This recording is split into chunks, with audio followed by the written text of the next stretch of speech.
3 clocks are different in here.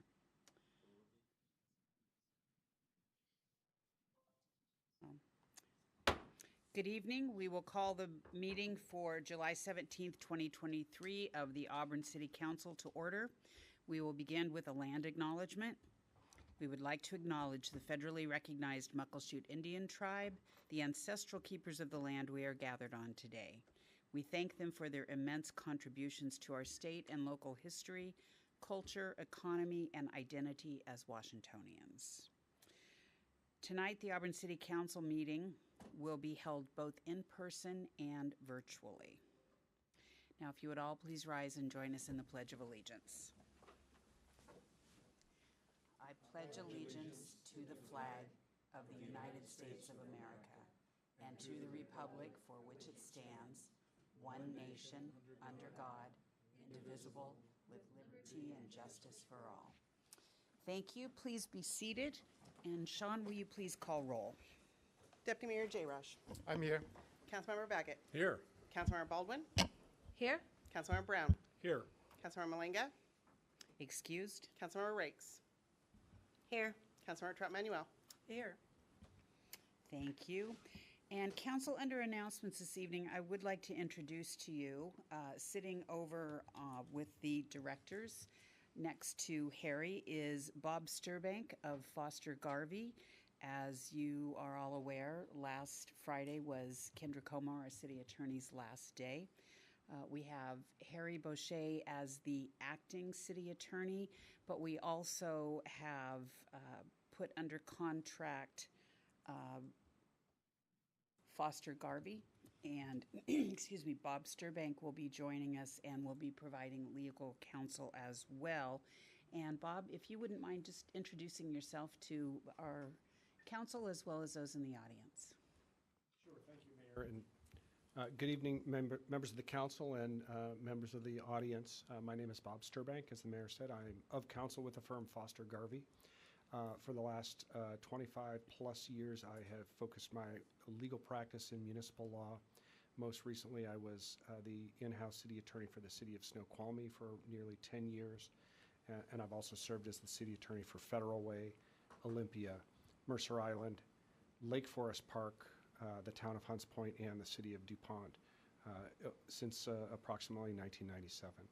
I am not a native Washingtonian, but I have been here since 1990. I hail from the Midwest and have my bachelor's and Juris Doctor from Northwestern University in Chicago. I'm pleased to be here, happy to lend our services to assist Auburn.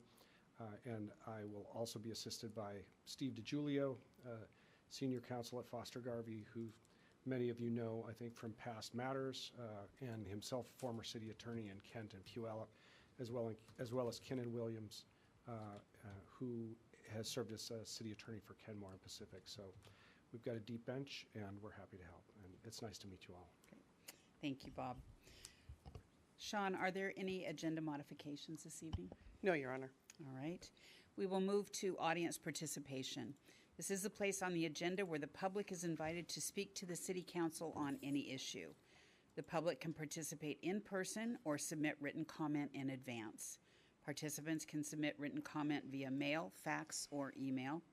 All written comments must be received prior to 5 p.m. on the day of the scheduled meeting and must be 350 words or less. Please mail written comments to City of Auburn, attention Sean Campbell, City Clerk, 25 West Main Street, Auburn, Washington, 98001.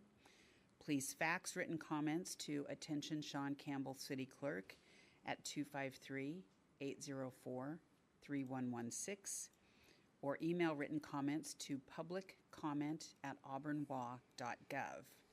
If an individual requires an accommodation to allow for remote oral comment because of a difficulty attending a meeting of the governing body, the city requests notice of the need for accommodation by 5 p.m. on the day of the scheduled meeting.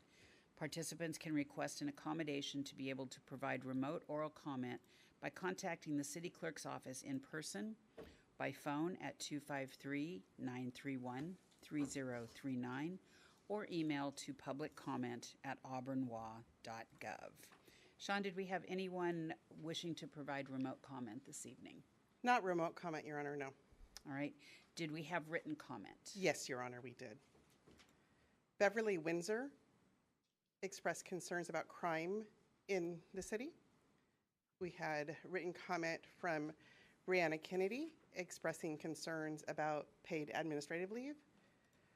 We had written comment by Brady Webb, who expressed who expressed concern about paid administrative leave, and public comment from Teresa Runner, who expressed concerns about social media posts. Thank you. And I think that's actually Teresa Cansill. Her email is Teresa Runner, but it's Cansill in the email that I had received previously. Thank you. Thank you. Is there anyone in the audience that would like to provide public comment this evening? Please come forward to the podium, give your name and address for the record, and please limit comments to 3 minutes. There is a clock over by Sean that she will start once you've begun your comments. My name is Dave Heiche. My address is 10925 Southeast 287th Street, and that's in Auburn. And my comments are a little long. I have someone else if you would like them to finish, but I would like to go.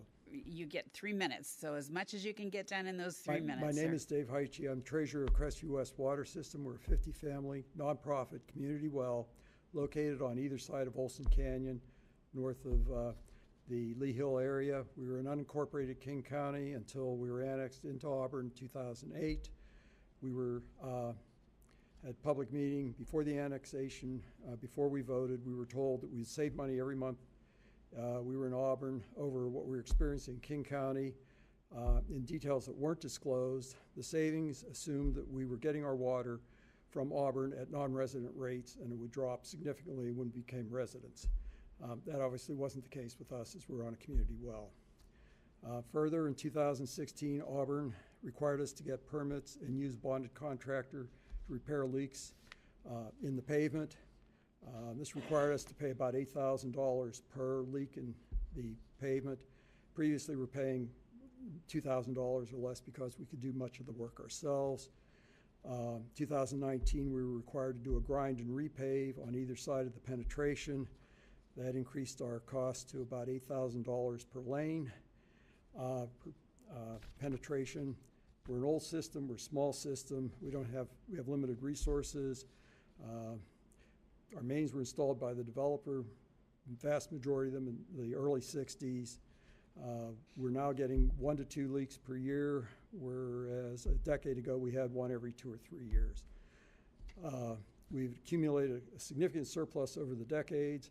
That was been wiped out by all the costly leak repairs that we're running into now. We've instituted a surcharge, 2 rate increases.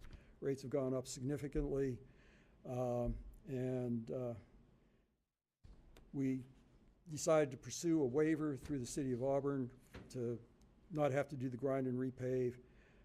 We worked through the project management engineering managers. They said they had no authority to do that. We went through the mayor's office and were told ultimately that it's a regulation, it's in the code, only council can grant waivers. We contacted a couple city council members, and they were very sympathetic to our predicament, tried to be very helpful. They worked through the process, but ultimately they said there's nothing they could do. This year alone, we've had 2 new leaks. One's located in the pavement, the other one hasn't been located. We have a prior leak that will require 2 lanes to be repaved. If all of those occur, repairs are now $10,000 a leak. Grind and repave is $10,000 to $12,000 per leak. That adds up to over $60,000 if all the leaks. And sir, I'm going to need you to wrap up, please. Okay. And I have copies of this I can leave for the council. I guess what we're saying is, we were led to believe we'd be saving money. It's potentially going to bankrupt us at some point. I don't think that was the intention of the city council when you put your regulations in place. And at this point, we may be in dire straits. And what I would say at this point, I appreciate you allowing us to get this on the record. And thank you for listening to us. Thank you. Would And you if care you- for a copy? You have a copy, if you would give it to our city clerk. Okay. She'll make sure that council receives copies. And I also have a copy of a graph that shows our cost increases, if that would be Wonderful. helpful. If you leave that with Sean, she'll make sure that all of the council members receive that. Thank you. Thank you, sir. Is there anyone else that would like to speak? Please come forward, give your name and address for the record, and limit comments to 3 minutes, please. My name is Diana Johnson at 702 22nd Street Southeast, and I volunteer on Auburn's Police Advisory Committee, also known as the PAC. Our diverse group of members represents the people of Auburn to be their voice as partners with the police department on policies and strategies for effective community policing. I'm here not to share my opinion, but to share things we have learned and the response we've received from Auburn taxpayers and voters. In February, we learned that Officer Nelson is being paid over $100,000 a year on house arrest awaiting trial. It has been 3 years since he was charged with murder, and it will be at least another year before his trial concludes. The city and chief have acknowledged Officer Nelson will not be able to return to duty in Auburn even if found innocent. In addition to paying a full-time salary to an officer who is not and will not be protecting our city, keeping Officer Nelson employed prevents the department from hiring someone to fill that spot. We shared this information with the people of Auburn and found that most were not aware that the city had not internally investigated Officer Nelson's conduct in the death of Jesse Saray, so he is still employed and being paid. Although it is common for internal investigations to happen after criminal investigations, that is a matter of choice, not policy, and this delay of several years in the criminal trial is unprecedented. So we recommended, based on community response, that they move forward with the internal investigation. In a follow-up meeting with the mayor, we were told that an outside attorney hired by the city's insurance pool advised them not to complete the internal investigation yet because there's no language in the collective bargaining agreement regarding a murder charge in an officer-involved shooting. The mayor said a lawsuit from the police union could potentially lead to losing our insurance and our status as a city. Again, even with this additional information, the overwhelming response from the majority of the community I and other PAC members spoke with is that they do not want their tax dollars to continue going to the salary of an officer on trial for murder. Even many members of the community who believe Officer Nelson is innocent have said they do not think he should continue to be employed by the department. The PAC did not ask for a specific decision on Officer Nelson's employment status, but again advised the city and police department to use the tool currently at their disposal and conduct the internal investigation. This step could be a strong start to building trust for our police department, especially in Auburn's marginalized community groups. In April, we were told again there are still no plans to start an internal investigation until the criminal investigation concludes. I'm sharing this today to inform you on the record that this is still a frustration in the community and that PAC members are asked about it regularly. Thank you. Thank you. Is there anyone else that would like to speak? And then, ma'am, you'll be next. Good evening, Mrs. Mayor and Council. Thank you for letting me be here. I'm Dr. Jim Brass, live in Southeast Auburn, 404 22nd Street Southeast, and just have a couple things to share. First of all, I'm a former firefighter, and I volunteer with the Auburn Police Department now, and we have the finest police department there is. They're absolutely amazing. It's wonderful working with them.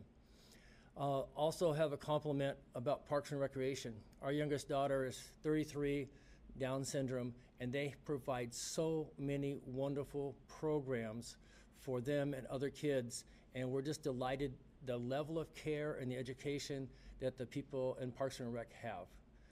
I have a concern. We have a beautiful park over by Riverside High School. It goes along the river. It's amazing. It has lots of features. A couple of weeks ago, I took my grandkids there, only to discover that the bathrooms were closed. That's very awkward when you got grandkids from this age to this age. People going in the bushes using the bathroom. There was a sign that said it was closed. I called Parks and Rec and said, why is it closed? And they said, because it keeps getting trashed by homeless people. Now, I have nothing against them. In fact, I also run a small food bank in Southeast Auburn, and we provide supplies to anybody that comes in, special things for homeless people, and we do a meal once a month. There's some compromise we need to come to where we can secure that bathroom so the public, and especially kids and handicapped and elderly, can access that bathroom. We had to cut our time there short when we had planned to have a wonderful family picnic, and we had to cut it short just to leave to go to the bathroom. I thank you for your time. Thank you. Ma'am, if you'd like to come forward.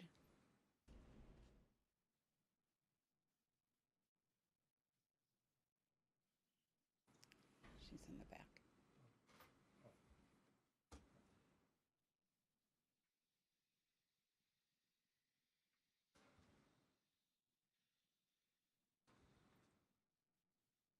Hi, my name is Jeannie Stover. I live at 609 6th Street Southeast, Apartment 2. I'm a senior, and I have a lot of concerns for the seniors in this town. You have got your sky rides here downtown Auburn, but the people that cannot afford these sky ride apartments are living in the subs like me around the city. And there is a lot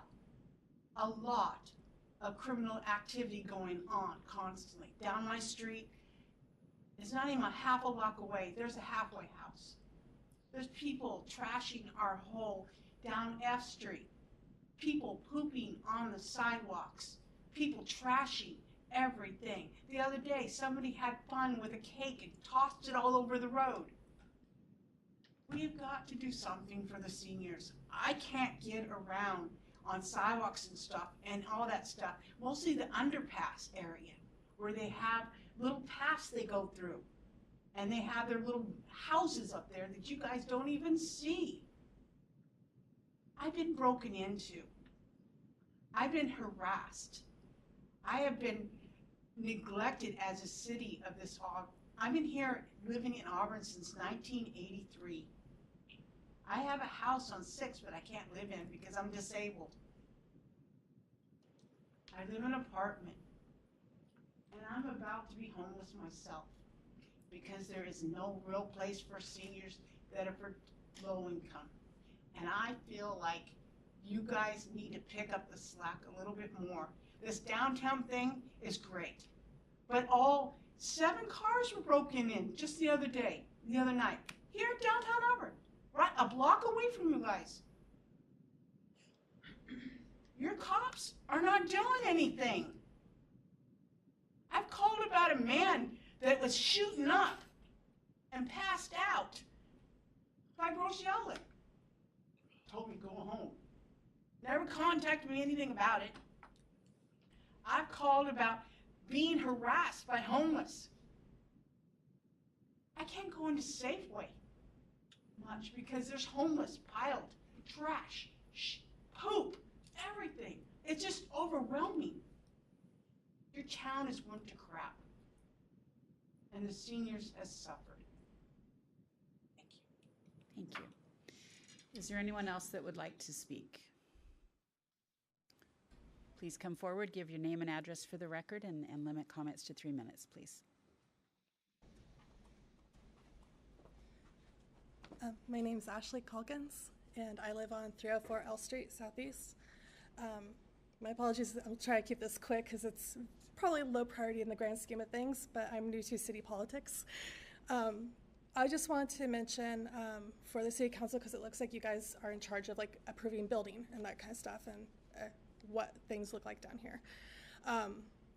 Coming down to downtown, as people have mentioned, it's kind of nice to see new coming in and stuff, but in my opinion, it feels like there's some misses that are happening, like trucks sitting idle. You know, I've heard rumors about why, but it's also kind of like it'd be great to get more protections if that was the case as to why we still have retail space sitting idle, and whether or not it be maybe a program to help people come in, because we are not like this is not a demographic from Redmond. We are not making a lot of money down here. So it'd be nice to like try to fill those spaces. Also, the aesthetics down here, like Imagine Auburn, everything. I know there's a lot of plus 2017, year 2017 politics about that logo. I'm from advertising background and stuff, whatever with the logo, but at the core of it is like, who are we? Like, I'm still amazed. I'm pretty new to Auburn itself, but I've lived my entire life in Pacific Northwest, in Kirkland, Redmond, everywhere. And it would be great to tap into the community and be like, Muggleshoot is right there. Why don't we get like some more art in the buildings or aesthetic features in our architecture as we are approving this, reflected in our downtown corridor? Likewise, like, I am constantly surprised at like the people who are around here, like Ukraine, everywhere else. I would love to see that in the food. If there was any way we could get that reflected down here, having more of a cultural appropriation and a venue to build that, especially in the downtown corridor. And also moving forward. Like right now there's a building going up and I swear it looks like a Space Invader on a giant side of the building. And I think that would be great to like actually have either art or some plan. So I guess wrapping it up is just like, as you guys move forward, and I honestly don't know if this is happening or not because I can't find that info on the city site, and I've been told to maybe come here, it'd be great to actually figure out what the brand identity of Auburn is. Transportation, airport, everything else. Figure out the brand and make it like reflected in our architecture, our policies, that kind of stuff. So yeah, thank you for your time. Thank you very much. Is there anyone else that would like to speak this evening? Anyone else like to speak this evening? All right, seeing none, we will move on, and thank you all for your comments this evening. By the way, we do have some Muckleshoot art that will be on the roundabout up on Auburn Way South, as well as at the parking garage that Sound Transit builds in the next few years. So there is some art that's going to be going in that is reflective of our Muckleshoot tribe. All right, we will move on to Council Ad Hoc Committee reports. Council Ad Hoc Committee chairs may report on the status of their ad hoc council committee's progress on assigned tasks and may give their recommendation to the City Council, if any. We will begin this evening with Finance, and that is chaired by Councilmember Baldwin. Thank you, Mayor. The Council Ad Hoc Finance Committee, consisting of Councilmember Robert Baggett and myself, reviewed 2 sets of claims vouchers. For those dated June 28th, 2023, we reviewed 37 pages of claims vouchers, including 5 wire transfers for a total of approximately $6.39 million. For those dated July 17th, 2023, we reviewed 211 pages of claims vouchers, including 3 wire transfers, for a total of approximately $2.11 million. The committee also reviewed 2 sets of payroll vouchers. Those for the period covering June 15th to June 28th totaled approximately $3.15 million, and for the period covering June 29th, 2023 to July 12th, 2023, totaling approximately $2.81 million. All questions by the committee for the Finance Department were answered to the committee's satisfaction, and upon completion of our review, the committee recommends that Council approve the vouchers. Thank you. Thank you. Next is Council Rules of Procedure, Ad Hoc Committee Chair, Councilmember Rakes. The Ad Hoc Rules and Procedure Committee met for the first time on July 13th, and it consisted of myself, Larry Brown, and Deputy Mayor James J. Raj. So we set up our dates for continuing meetings. Our next one will be July 21st. We are asking the council for your input, and if you have anything that you're worried about or any ideas, we're asking you that you send an email to Melissa because we can't take anything under consideration unless it's in writing. And also because it can't come to you directly. Right. Okay. And it can also go to Sean. Okay. Because Melissa is out of the office for the rest of this week. Oh, that's right. All right. Thank you. We will move on to the consent agenda. All matters listed on the consent agenda are considered by the City Council to be routine and will be enacted by one motion in the form listed. Is there a motion? Deputy Mayor Jayraj. Thank you, Mayor. I move to approve the consent agenda. Thank you. Is there a second? Councilmember Rakes. I'll second the motion, Mayor. Thank you. Deputy Mayor Jayraj. Thank you, Mayor. The consent agenda for this evening consists of the minutes of June 5th, 2023, regular City Council meeting, minutes of June 12th, 2023, and July 10th, 2023 study session meetings, minutes of June 26th, 2023 special City Council meeting, claims and payroll vouchers as described by Chair Kate Baldwin and recommended by the Finance Committee. And that's it. Thank you, Mayor. Thank you. Council, are there any questions or comments or desire to remove any item for separate consideration? Right. All those in favor of the consent agenda, please say aye. Aye. Aye. All opposed, please say no. The consent agenda passes. We have no unfinished business, no new business that I am aware of. We will move to ordinances. Ordinance number 6911, an ordinance amending ordinance number 6879, the 2023-2024 biennial operating budget ordinance, and ordinance number 6888, the 2023-2024 biennial capital budget, authorizing amendment to the City of Auburn 2023-2024 budget as set forth in Schedule A and Schedule B. Is there a motion? Councilmember Baldwin. I would move to adopt ordinance number 6911. Thank you. Is there a second? Councilmember Baggett. I'll second that, Your Honor. Thank you. Councilmember Baldwin. Thank you, Mayor. As we heard, ordinance number 6911 is the second amendment to the City of Auburn's 2023 adopted budget and adjust the budget, the budgeted beginning fund balances. Also authorizes new expenditures offset by new revenues and includes limited requests for new expenditure authority, which was reviewed in our previous study session. Thank you. Any questions from council? All those in favor of ordinance number 6911, please say aye. Aye. All opposed, please say no. Ordinance number 6911 passes. Ordinance number 6912, an ordinance amending section 13.06.360 of the Auburn City Code relating to city utility rates. Is there a motion? Councilmember Baldwin. I would move to adopt ordinance number 6912. Thank you. Is there a second? Councilmember Trout Manuel.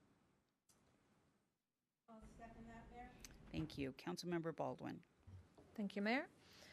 This ordinance will amend ordinance 6883 and adjust the City of Auburn's wholesale water rates for the years 2023 to 2025 in order to ensure sustainability in the city's utility operations and infrastructure, with these rates also being reviewed at our last study session. Thank you. Questions or comments from council? All those in favor of ordinance number 6912, please say aye. Aye. All opposed, please say no. Ordinance number 6912 passes. Moving to resolutions, we have resolution number 5725. A resolution authorizing the mayor to execute an agreement between the City of Auburn and the Washington Department of Commerce to accept and expend grant funds for continued restoration and Phase 2 restoration of the Auburn Arts and Culture Center. Deputy Mayor Jayraj. Thank you, Mayor. Sorry, lost my train of thought. Thank you. I would like to move to adopt resolution number 5725. Thank you. Is there a second? Councilmember Baggett. I'll second that, Your Honor. Thank you. Deputy Mayor Jayraj. Thank you, Mayor. The proposed resolution is to accept a grant from Washington State Historical Society Heritage Capital Projects Program in the amount of $968,060 for Phase 2 renovations for the Auburn Arts and Cultural Center. Thank you, Mayor. Thank you. Questions or comments from council? All those in favor of resolution number 5725, please say aye. Aye. All opposed, please say no. Resolution 5725 passes. Resolution number 5726, a resolution authorizing the mayor to execute the First Amendment to the site agreement between the City of Auburn and SBA 2012 TC Assets LLC related to leasing Game Farm Park property for a telecommunications tower. Is there a motion? Councilmember Baldwin. Thank you. I would move to approve resolution number 5727. 5726. Yes, my mistake, 5726. Thank you. Got ahead of myself. Is there a second? Councilmember Brown. I would like to second that motion, Your Honor. Thank you. Councilmember Baldwin. Thank you. The telecommunication tower lease has been providing revenue for the Parks Capital Fund since 2006. Executing this amendment will not only increase the annual revenue the Parks Capital Fund receives from this lease, but will also secure the revenues for up to an additional 20 years. Thank you. Questions or comments? All those in favor of resolution 5726, please say aye. Aye. All opposed, please say no. Resolution 5726 passes. Resolution number 5727, a resolution authorizing the mayor to execute an agreement between the City of Auburn and the National Recreation and Park Association to accept and expend grant funds for improvements to the paved pathways system at Auburn Dale Park. Is there a motion? Deputy Mayor Jayraj. Thank you, Mayor. I would like to adopt resolution number 5727. Thank you. Is there a second? Councilmember Rakes. I'll second that, Your Mayor. Thank you. Deputy Mayor Jayraj. Thank you. The proposed resolution is to adopt a $50,000 grant from NRPA for pathway improvements at Avondale Park. Thank you, Mayor. Thank you. Questions or comments? All those in favor of resolution 5727, please say aye. Aye. All opposed, please say no. Resolution 5727 passes. Resolution number 5728, a resolution authorizing the mayor to execute and administer Washington State Public Works Trust Fund loan documents to finance roadway improvements on Auburn Way South from Hemlock Street Southeast to Poplar Street Southeast, project CP 1622. Is there a motion? Councilmember Brown. Thank you, Your Honor. I would like to move the adoption of resolution number 5728. Thank you. Is there a second? Councilmember Trout Manuel. I'll second that, Mayor. Thank you. Councilmember Brown. Thank you, Your Honor. Resolution number 5728 authorizes the certification of the application for and the acceptance of a Public Works Trust Fund loan for $3 million from the Washington State Public Works Board to finance the construction as indicated, and that is on Auburn Way South between Hemlock Street Southeast and Poplar Street Southeast. Should the city receive this loan, the $3 million traffic impact fee budgeted to fund the project would be reallocated and other projects to improve system capacity in other locations. We'd like to recommend passage. Thank you very much. Questions or comments? All those in favor of resolution number 5728, please say aye. Aye. All opposed, please say no. Resolution 5728 passes. We will now move to mayor and council member reports. At this time, the mayor and city council may report on significant items associated with their appointed positions on federal, state, regional, and local organizations. We will begin with Deputy Mayor Jayraj. Thank you, Mayor. I don't have a report this evening. Thank you. Councilmember Baldwin. Thank you, Mayor. I would like to report that Auburn had a bang-up 4th of July, and I was also fortunate to participate in the City of Kent's Cornucopia Parade, which was much fun. That's all. Councilmember Brown. No report, Your Honor. Thank you. Councilmember Trout Manuel. Thank you, Mayor. On July 9th, I was invited to be a judge at the Les Grove Park for the pets, and I have to say it was very well attended. And I asked our other councilwoman, Cheryl Rakes, to come out and help me also be a judge. There was 6 of us, and the categories that we judged them on was owner, dog costume duo, most creative, and the funniest costumes. The one that won the most creative was these young ladies that dressed up as dinosaurs, and they dressed up their dog as a dinosaur as well. So that was very, very creative. The most funniest was a gentleman. He was a truck driver. He just happened to come in and stay in Auburn, and he dressed up his little Chihuahua into a truck driver with a black hat and a big bling bling collar that was bigger than the dog was, and that dog was so proud of himself. He just walked very cute, and he got the funniest. The next one was a brother and sister duo. They dressed up as Spider-Man and Spider-Woman, and they dressed their dog up also as Spider-Man. So that was a lot of fun, and Daryl, we need to keep doing that because more people said they didn't know about it. They'll bring their dogs to this. So then on July 11th, I met with Best Stars for Kids King County Advisory Board, and we did some new chair. We changed chairs, and we've got a thing that's coming up, and we were not allowed to talk too much about it, only that we are announcing a youth Bill of Rights, and it's going to be really, really interesting and really good for our youth. Then on July 12th, I had a conference with National Leagues of City Hilo, and they're planning our next meeting in Atlanta, and that's where I'll be taking over as chair. On July 11th also, I was on Zoom from 10 to 11:30 with the Washington State Rapid DNA webinar. That was really, really interesting. They talked about how they're using DNA on keeping people out of prison. Back east, I can't remember the name of the city, but they had found 36 innocent people just by DNA testing.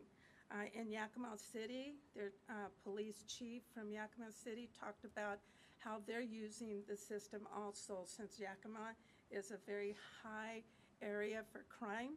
And they have also been using the DNA. There's also another one that they're using. There's 2 different types of DNA. One is blood and saliva. The other one is bones. So I really want to hear more about that and to see if our city is going to be using that. But it was very interesting. Then on, I believe that was it. Thank you. Thank you. Councilmember Baggett. No report tonight, Your Honor. Thank you. Councilmember Rakes. No report tonight, Your Honor. All right. I will share a few things from the calendar. On Tuesday, June 27th, we had our 3rd meeting with the North Auburn businesses that had come to council, you'll recall, last fall to talk about the concerns of crime and homelessness in their area. And this was, as I mentioned, our 3rd meeting.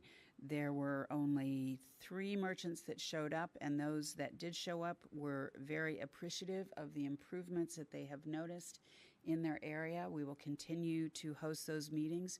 We'll have another one for our downtown merchants as well as the South End merchants to ensure that the enhanced patrols that we have been doing and the additional outreach with our anti-homelessness team will continue to be successful and that they will see improvements in crime and other aspects of the area. On Wednesday morning, the 28th, I attended King County Councilmember Pete Von Reichbauer's Good Eggs Breakfast, where the keynote this week was Congresswoman Kim Schreier. She, as you know, used to be the representative for our entire city, but with the redistricting, she now has a portion of the 8th District that encompasses Auburn. It was once again an opportunity to send our appreciation for the $500,000 that she was able to access for us and secure for our Auburn Consolidated Resource Center down at the north end of town. On Friday night, June 30th, I attended the family briefing. It's once a year, along with Ms. Johnson, who is out in the audience, the family briefing for officers.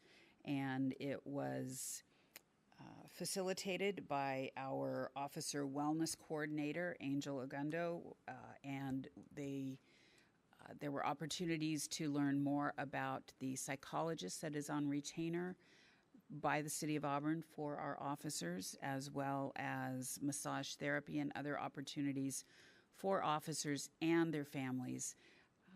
We all know that we all have stressful jobs, but when you consider what a police officer may see on a daily basis, there has to be significant consideration to ensure that they are going home whole and healthy to their families and that they show up for this community whole and healthy. And so I appreciated the opportunity to attend and just listen to some of the stories that officers were willing to share, as well as their families. And kudos to Angel and the team for allowing all of that to be shared.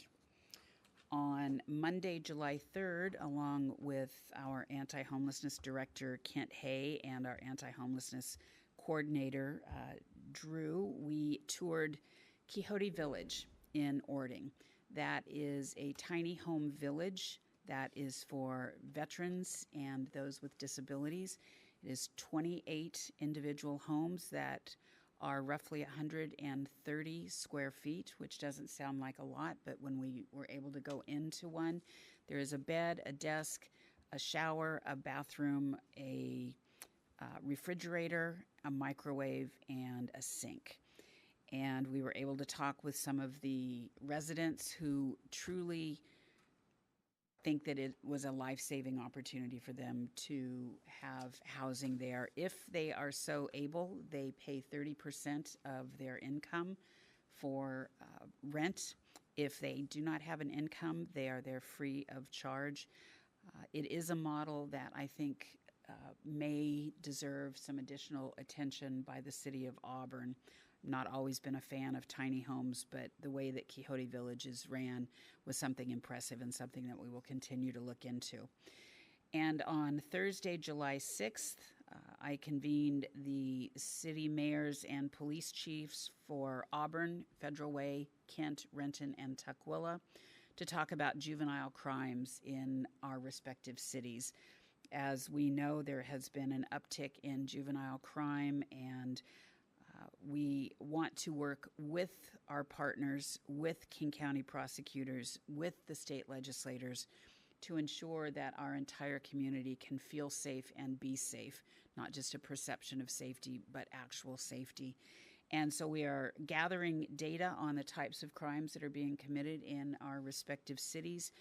We're looking to do 3 months worth, June, so retrospective, and then 2 prospective months before we gather for hopefully a day or 2 with our legislators and King County prosecutors in the September or October timeframe. And then on Saturday, July 15th, I attended the Celebrate 18 fundraiser, which, as you all are probably aware, is to assist with youth that are aging out of the foster care system. That is one of the top 5 root causes of homelessness, are individuals aging out of foster care with no place to go. Some of them at 18 have not even completed their high school education. And so Dr. Natalie and her organization do a wonderful job of assisting young people with the opportunities to have successful lives. And that is it for my report. I am not aware of any need for a closed or executive session tonight. Am I correct in that? Please tell me yes. We are adjourned.